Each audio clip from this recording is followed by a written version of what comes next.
Hello friends, Sunday morning 6:40 ஆகுது.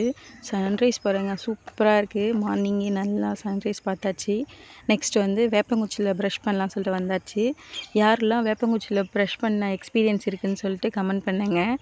வேப்பங்குச்சியில் உங்களுக்கு brush பண்ண பிடிச்சிருக்கோன்னா அதுக்கு லைக் பண்ணிவிடுங்க. இது வரைக்கும் யாருமே ப்ரஷ் பண்ணதில்லை அப்படின்னா வந்து கண்டிப்பாக கமெண்ட் பண்ணுங்கள், நாங்கள் பார்த்து தெரிஞ்சுக்கிறோம். இங்கே பார்த்தீங்கன்னா இப்படி தான் வேப்பங்குச்சியில் நல்லா உடைச்சிட்டு அந்த மேலே இருக்க தோலெல்லாம் நீக்கிட்டு அதை வாயில் வச்சு நல்லா கடித்தாவே சூப்பராக வந்து சாஃப்ட் ஆகிடும். அதை வச்சு நல்லா ப்ரஷ் பண்ணலாம். இது வந்து பல்லுக்கும் ரொம்ப நல்லது. நான் வந்து ஊருக்கு வந்தால் மோஸ்ட்லி இந்த மாதிரி தான் ப்ரஷ் பண்ணுவேன். அது நல்லாயிருக்கும் அந்த எக்ஸ்பீரியன்ஸ் வந்து. நீங்களே வேப்பங்குச்சி கிடச்சா ட்ரை பண்ணி பாருங்கள். இது வந்து பம்ப் செட்டில் தண்ணி போயிட்டுருக்கு. இது வந்து நெற்பயிருக்கு வந்து தண்ணி போயிட்டுருக்கு.